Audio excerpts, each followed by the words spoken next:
you know that voice. If you say that, they're going to see us differently.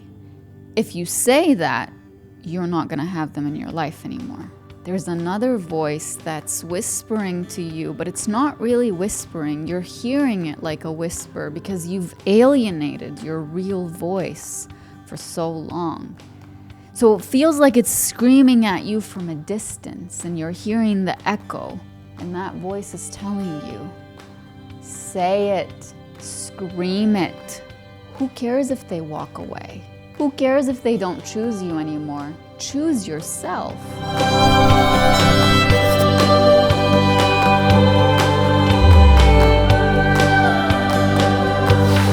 Hello everyone, welcome back to another episode of Beyond Words with me, Najwa.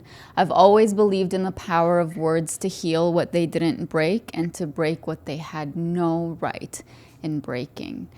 Today's episode is a topic that brings back the memory of another episode that I've done that I found really made a difference for you guys. And before I introduce the topic, I would like to thank you again for all the love and support that you've been sending and for the interaction, the validation that these are the kinds of topics that you would like me to be talking about. And today's topic is how to choose yourself after someone discards you. It's such a heavy topic to talk about, so I hope that you make yourself a nice cup of tea or coffee or get under a cozy warm blanket and let's just dive in to this painful but liberating experience at the same time. When somebody discards you, it could literally feel like you were thrown in the garbage. It could feel like you are so worthless, like you've never meant anything to them. And it's not just that you've never meant anything to them, it's that you don't mean anything at all. You have no value. Nothing about you makes you special in any way. It feels so humiliating, for lack of a better word. You just feel like there's the confusion, there's the feeling very chaotic, like you can't make sense of anything. Everything in your life seems to be upside down, and you feel like you're trying so hard to make sense of something that just doesn't make sense. Like you ask yourself the question, how could you have loved me so much? And how could you have wanted me for so long? And how could you have had all these dreams for our future together and all these plans that we had together, and then all of a sudden it's like poof, it's all gone, and I mean absolutely nothing to you. Like, how does that happen? Be grateful that it doesn't make sense to you, because it doesn't make sense. Somebody going from loving you this much to not loving you at all, to throwing you out in the garbage, to treating you like you're garbage, that doesn't make sense. By the way, Mila is with us today, and she just had her surgery not too long ago, so she's being a little needy. But if you hear little squeaks in the background or, a little puppy running around, that's her. When you're not able to make sense of something that doesn't make sense, please be grateful for that. Instead of thinking that something's wrong with you. We live in a society that glamorizes detachment. It glamorizes, I don't really care. I don't really get attached to people. People don't really mean anything to me. If somebody walks away, then I'm fine with it. And if somebody walks into my life, then I'm fine with it. And if somebody hurts me, I'm fine with it. And sometimes the best thing that you can do when there's a situation you can't make sense of is stop trying to make sense of it. Just say out loud, this doesn't make sense. It's not my job to try to fit a square into a round hole. It's not my job to try to paint the sky purple just because somebody else said it's purple. It's not my job to make my vision blurry so that I could see something in a way that I know isn't the truth of what it is. It's not your job to try to make sense of why somebody no longer loves you. It's not your job to ask, how did it happen? And why did it happen? And when did it happen? It's not your job to dwell on what it is that you could do to change their mind, or what it is that you could do that's going to make them see your value again. If somebody, this is really important, if somebody valued you so much, like they saw the truth of who you are and they were like, oh my God, you are so amazing and I want you in my life. And then out of the blue, they don't see that value anymore. They never saw that value in the first place. They wanted something that you had that they themselves don't have. They wanted to be closer to you so that they could feel better about themselves because they're associated with you. Sometimes, I don't know if you've heard this quote before, but I love it. People pretend not to like grapes when the vine is too high. Sometimes when people know that you are way out of their league, way out of their reach, they'll say, well, I don't even like you anyway. I don't even want you anyway. So you walk into somebody's life and they see you as this amazing person and they can't wait to be with you and they can't believe that they actually crossed paths with someone like you. Of course they're going to be all over you and make you believe that they do see the value that you have. They're going to try really hard to convince you that they love you properly and that at this point in your life, when you've been waiting for so long for somebody to walk in and see you for who you are and love you properly and give you all the things that you never thought you deserved because nobody else gave you them, they know that the more they offer you, maybe the more they put on a show of how much they like you or love you or want you in their life, they know that's going to make you want to be with them more. They know that's going to make you want to commit to them more. And then once they get you, their ego says, oh, we got this thing that we never thought we could have, that we never thought we deserved, so maybe we can get something better. Or, who does she think she is for me to continue to love her properly? Who does this person who I saw at the beginning as amazing and I was so happy and feeling lucky and feeling grateful that I can't believe I met someone like that. All of a sudden it turns into, who does this person think they are for me to value them properly? Because now they have you. There is no chase anymore. There is no trying really hard to convince you to be with them anymore. They got you. And for people who play games, when you're not somebody who's a player, you're going to suffer. I once wrote, I don't want you to chase me. I'm tired of running. Love shouldn't be about constantly running away from someone so that they could chase after you. Love shouldn't be about playing hard to get so that someone never feels safe with you. Love should not be about you putting on a show of being this nonchalant, nothing affects me. If you offer me something, then that's great. And if you don't offer me something, then I'm fine as well. Love isn't about that. Love is about vulnerability. Love is about being able to rely on someone. Love is about being able to show that person your weaknesses and the things that hurt you and the things that hurt you in the past by other people. Love is about being able to trust that this person that you're building a life with or that you're in love with can hold all your secrets and all the things that worry you the most and the things that scare you the most, and that they won't use any of that against you. But when you stay at the level of playing games, you're only going to be trying to one up the other person all the time. And love isn't about that. Maybe it's like that when you're young, when you're a teenager, when you're in your early days of your relationships and learning what relationships are all about. And we all go through times when somebody hurts us in such a way, they walk away in a way that blindsides us, or and I don't just mean physically walking away. You know, the moment, like I honestly think this is one of the scariest moments for me in my own life.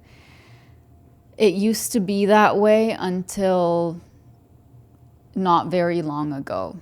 But I remember having this fear ever since I was a little kid. I don't even remember how young I was. But this used to be my biggest fear. You know, the moment when you can just tell that somebody doesn't love you the same way anymore. You can just tell. It could be something as simple as they always used to include you in some kind of activity or in some kind of giving that they had. Like, this most simple example I can give you is they would give you a candy every morning or at recess or at lunch or whatever, because I'm thinking of the days when I was really little. And then just one day they don't. Or the way they look at you used to be a certain way, and then just one time in one split second they look at you in a completely different way, and you just feel it in your heart. Something's different. They don't love me the same way they did before. They don't see me the same way they did before. They don't value me the same way they did before. And you know deep in your soul, and I learned this ever since I was really tiny, there's absolutely nothing you can do about that. That's it. Something inside of them changed towards you, and there's nothing you can do about it.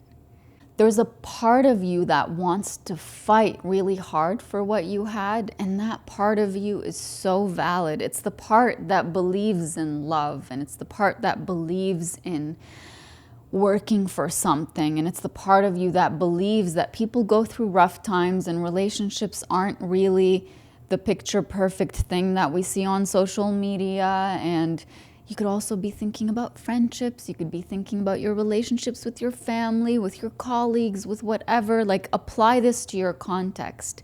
The part of you that wants to fight to keep that bond and that connection is the part of you that believes in working hard for something. It's the part of you that's humble enough to say, maybe I messed up, and if I did, I would like to fix it.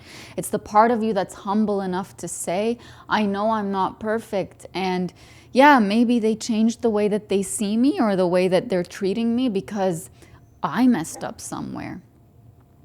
There is a part of you that is trying really hard to work to get back what you had in the past, because you believe that if I had it once before with them, then I can have it again. Maybe there's something different that I can do to get that back.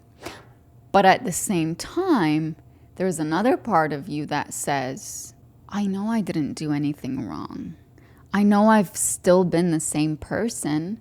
I know that they used to value me the way that I am right now, and there's nothing really that I did to break what we had. And that part of you is also very valid, because that part of you represents your integrity, your knowledge of who you are, your character, your inner wisdom. It's the part of you that just knows the truth. You know how we say, like, your intuition always screams loud, and it just knows. It doesn't need the physical evidence. It just knows. It's that part of you. It's the part that knows that it doesn't matter what you do more than what you have been doing. The fact that they changed their mind is a lot more important as a piece of information than everything that you have to offer. That's it. They changed their mind. And I'm saying this to you and I'm feeling the pain of that in my heart, because I know it's easier said than done to just say, well, they changed their mind. There's nothing you can do about it. Don't try harder. It's easy to say that. But the part of you that's fighting really hard for what you had because of the way that you felt, because of everything that you had in your mind for what the two of you could do together, that part has a really hard time saying, okay, you changed your mind and my dignity will not allow me to try to reverse your decision. Like, you know it in your mind. And when you listen to somebody reminding you of your dignity and reminding you of your inner power to walk away from somebody who already walked away from you, you're like, I wish in that moment I didn't fight hard, and I wish that I just let that person walk away, and I wish that I just accepted their decision, and blah, blah, blah. Stop wishing your being human away. We're not perfect. You could know the right thing to do and not feel like you can do it. You can know that it's the worst thing you can do when somebody's walking away from you to grab onto their arm as hard as you can and pull them back and say, please don't go.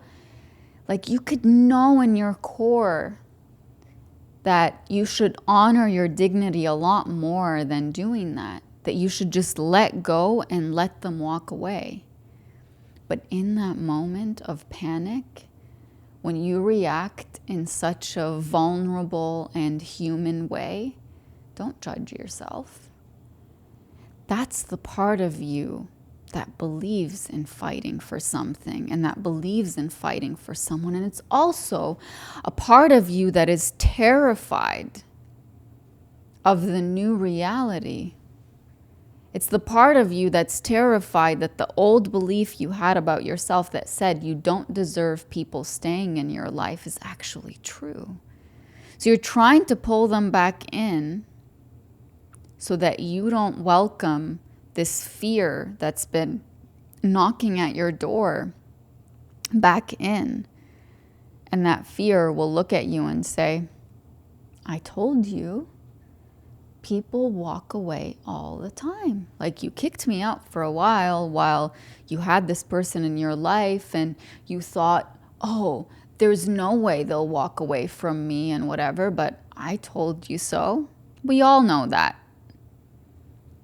And so you don't want to drown with that fear. You don't want it to be welcomed back into your soul.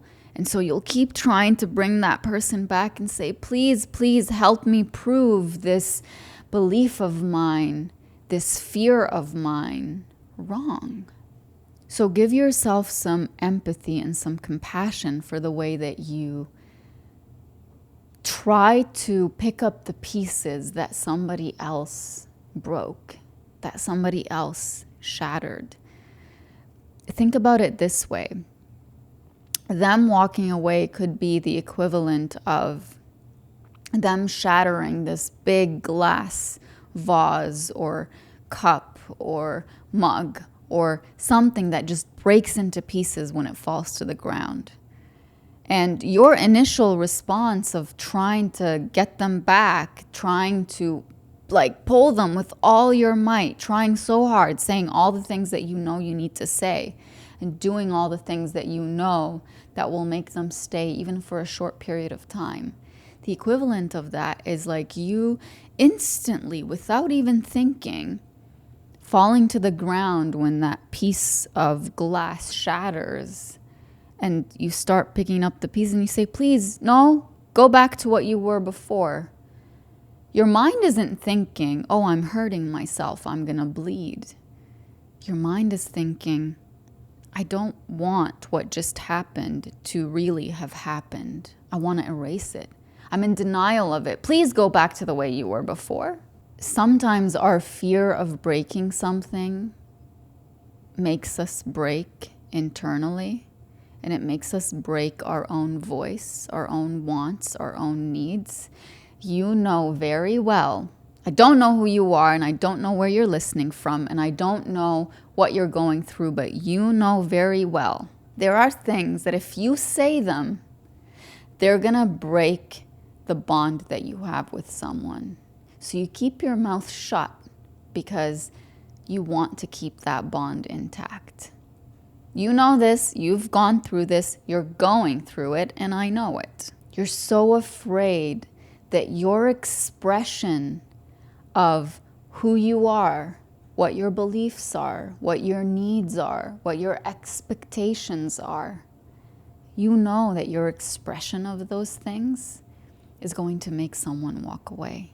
And you know deep in your soul that should they choose to walk away, that's okay.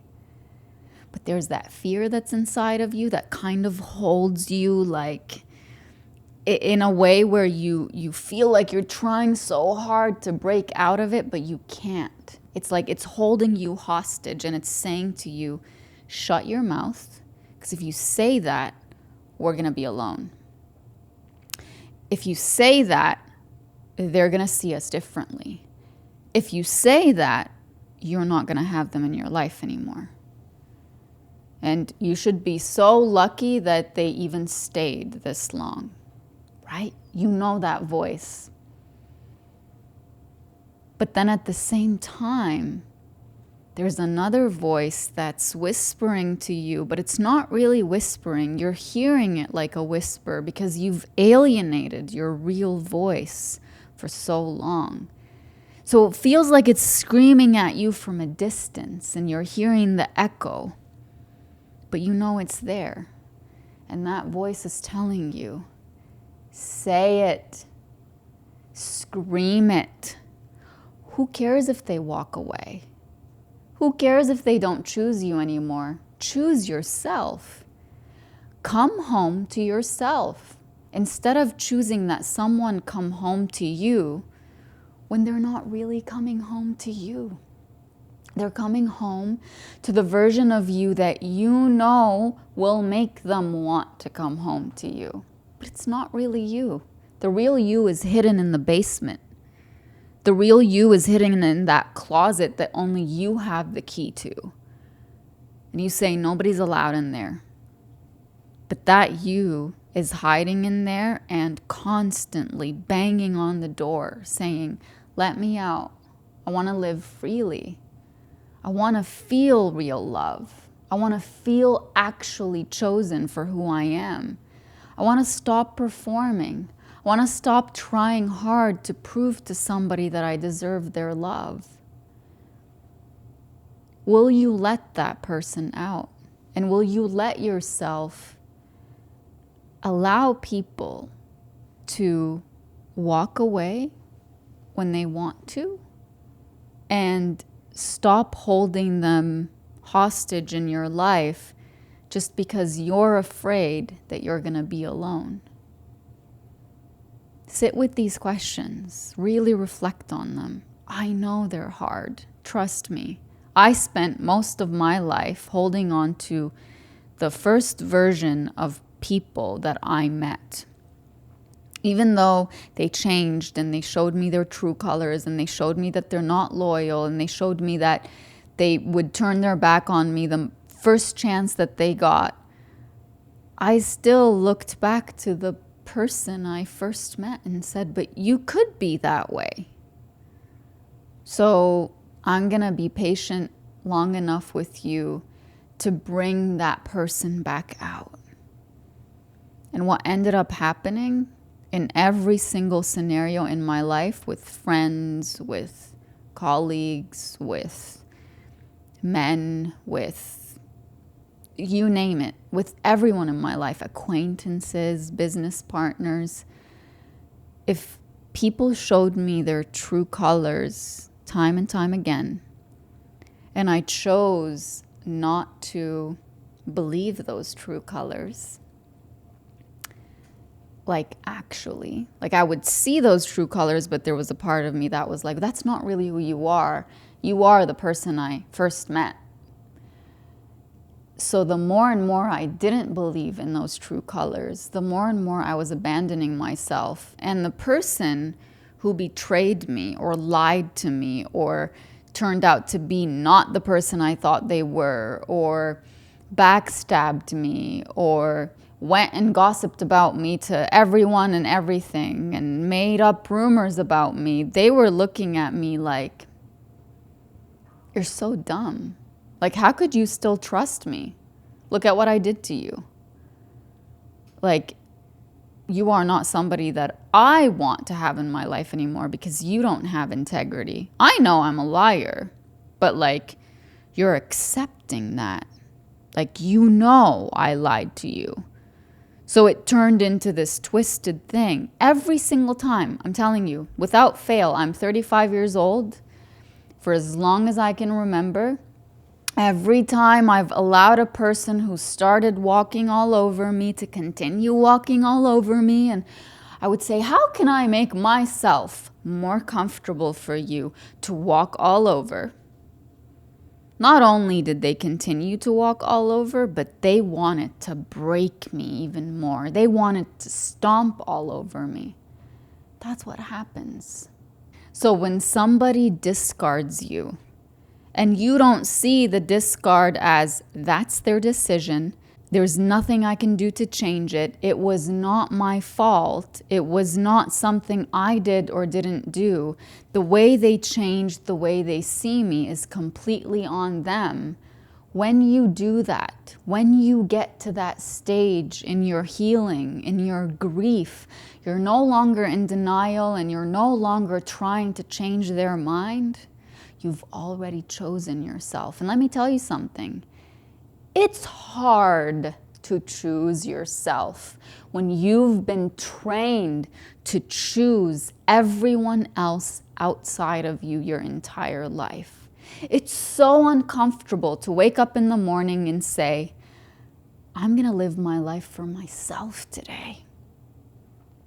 I'm not going to live in a way that makes them see my value. I'm going to ask myself, what do I need to do? What would make me happy? What would make me feel like I'm fulfilling my life's purpose? What would make me feel like, what food do I like? What drink do I like? What clothes do I like to wear? When you start turning the questions about your life day to day with the simplest and littlest decisions, when you turn all of the focus and energy that you've been putting towards them, saying, what can I do to change your mind? And what can I do to make you see me as a diamond again instead of the garbage that you're seeing me as right now? And what can I do to make you see how great of a person I am in your life? And what can I do to prove to you that you're making the biggest mistake of your life in letting me go? When you stop asking those questions and take all of that energy and look at yourself in the mirror, literally or figuratively, and say, what can I do to prove to myself today that I am worthy of my own love? Oof. Like, listen to how beautiful that question is. What can I choose for myself today? The meal I eat, the beverages I drink, the clothes I wear, the way I conduct myself, the amount of time I give myself to relax, and the amount of time I give myself to actually work hard for something. What can I do today to make myself understand that I deserve to be the home I come to? Like, I deserve to create a safety within my body, within my nervous system that says, at the end of a long day, when you're really exhausted, you're safe with yourself. Like, I'm getting goosebumps saying that. Because what do we want to do at the end of a long day when we're exhausted and when we're feeling like we're so depleted and we've just been exerting all this effort, we usually want to run away from our own selves. We want to run away to people or to addictions or to our phone or whatever, just to run away from the internal monologue we're going to have. All the energy and effort that you've expended asking yourself, what can I do to convince them to stay? And what can I do to convince them that I deserve a welcome in their life? And what can I do to convince them that I deserve that they choose me again and again and again? Ask yourself, what can I do for myself today to show myself that I deserve to be chosen by myself? What can I do today to prove to myself that I actually am a great person whose company I love? What can I do to myself today to stop trying to escape from myself? Like, what can I do to make myself a safer person for myself? How do I work on my self-esteem? How do I work on my self-love? How do I work on my self-compassion? How do I work on giving myself grace when I mess up? How do I work on no longer seeing myself as somebody who constantly needs to work on myself? How do I just accept myself? And these are big questions, but when you break them down into what can I do today within the next 16 or 18 hours that I'm awake during the day? What is one thing I can do? Or what is one thing I can choose not to do that will prove to myself that I'm accepting who I am?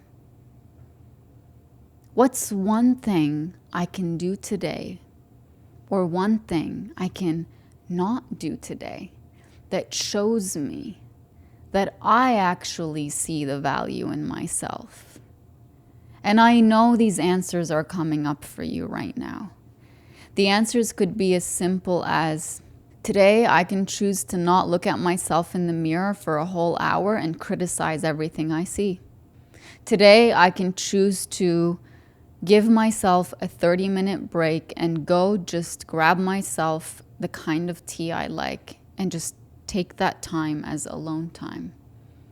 Today, I can spend 10 minutes writing in my journal to my younger self and reminding her of how beautiful and great she is. When somebody discards you, it's easy for you to also choose to discard yourself and say, if they don't see my value, then I have no value. Don't let somebody's trashing of you make you trash yourself. I know it sounds heavy on the tongue to say, but just because somebody looks at you as garbage or covers you with a garbage bag and says that's where you belong, doesn't mean that that's the truth. You know who you are. Believe me when I tell you that the people who discard you, knowing your value, and they know your value, okay? They feel so much better about themselves having a diamond in their hands. You know, they got you. They associated with you. They received your love. They received your unconditional support and loyalty. And they know what they had, okay? And they discarded you. Trust me when I tell you, they will work very hard after they make you doubt everything that you are. After they make you doubt the fact that you are this beautiful, rare gem. They don't just discard you and say, that's it, I'm done, I'm moving on. They will make sure that every person who knows you or every person who finds out about you through them also sees you the same way. They'll say, oh, she thinks she's this, but she's not. She's not really like that. They will start to trash you before you're even aware of the people that they're talking about you to. And you may have heard this referred to as a smear campaign. The terms, by the way, discard and smear campaign, whatever, they go with narcissism, right? A narcissist is usually the one that discards you. But some people in our lives who aren't necessarily narcissists will also discard us. So don't get too focused on, oh, they didn't discard me, they're not a narcissist. A discard is a discard. Somebody welcomed you into their life and walked into yours, and you welcomed them, and you shared these beautiful memories and this beautiful life together and these beautiful dreams and goals and whatever. And all of a sudden they're like, no, you're not this beautiful gem anymore. You're just a piece of garbage. I'm going to make sure that I throw you out in the worst way possible at the moment when you're feeling at your weakest and most vulnerable, when you're in most need of someone supporting you. And then I'm going to go around and I'm going to tell everybody what an awful person you are. And I'm going to go around and tell everybody that you're fake. And I'm going to go around and tell everybody that you're not really who you put yourself out to the world to be. When they discard you and you make the choice to choose yourself, part of that is to prepare yourself for all the rumors and gossip that you're going to hear about you. Part of it is preparing yourself for people that barely even know you, giving you a look of, oh, I know who you really are. Prepare yourself to be discarded, not only by them, but by the people around them who have chosen them and who have chosen their side of the story. The best thing you can do for yourself when somebody discards you and you're actively trying to choose yourself is to stop defending your side of the story, stop negating every single rumor that you hear about yourself, because sometimes you give power to what you respond to, even if it's a lie. Somebody calls you a liar, the words, I am not a liar, give power to the accusation that was given to you. Somebody calls you a liar, what do you do in return? You continue to live in a way that's honest. That's your answer. Stop defending yourself. Stop trying to be chosen by other people around them and say, well, you saw the truth. You know who I am. Stop doing that, because all of that is continuing to abandon yourself. When somebody discards you, the most important thing that you can do for yourself is to take that garbage bag off of you and say, ugh, that doesn't belong here. I'm a beautiful gem, and I deserve to be kept in a protected space that honors me and sees my value and never feels the need to break me down or cover me or hide me to feel like I deserve to be valued. Somebody protecting your heart and your soul and the essence of who you are is what you deserve. It'll be hard for you to take yourself out of the trash and wash yourself and clean yourself and change the way that you operate in the world when you've gotten used to operating from a place of constantly trying to prove that you deserve someone's love. You deserve to be chosen. You deserve to be seen for who you are.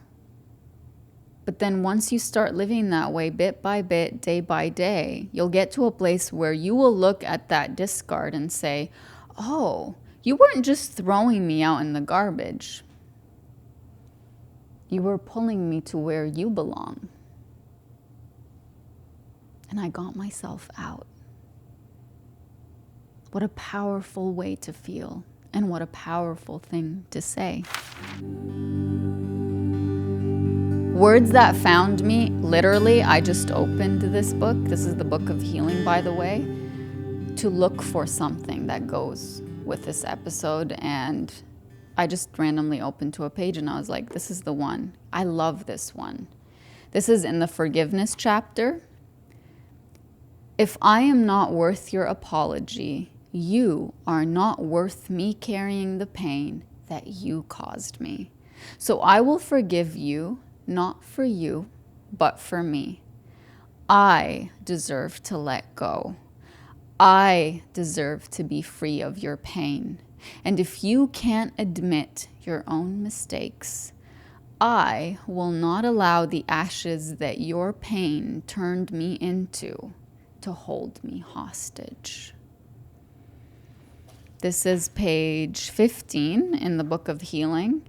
And I know usually words that found me are not words by me, but these words literally found me today. When somebody who chose you before decides to no longer choose you, it can feel like the worst pain on earth. It can feel like it's something that you will never overcome. It can feel like something that it's like literally like a knife in your heart that keeps twisting and twisting and twisting, and you're taking part in twisting it because you're telling yourself, I don't know what I did to deserve to be chosen by them in the first place, so the fact that they're not choosing me anymore probably means that I never deserved their love in the first place, that I never deserved that they choose me in the first place. And the pain is so painful that instead of you just letting it heal, letting that stab wound heal, you say, well, the more I twist it, the more I can keep that connection that I have to them alive. But what you should do instead is honor the fact that your choice to partake in someone's destruction of you, like they've stabbed you and you're saying, let me help you with that. Let me just further tell myself that I deserved to be hurt this way by you. Part of your healing is realizing that when you help somebody who hurt you even more, you're taking a million steps away from yourself. And what feels like the worst moment of your life when they choose to walk away from you is usually the beginning of the best moment in your life, because now you get to discover that you actually do deserve to be chosen by someone in that way. Not just for a period of time, but for life. And the first person who owes you to choose you is you. We'll end on that. I hope that this episode has helped you find healing beyond words. And until next time, have a lovely day.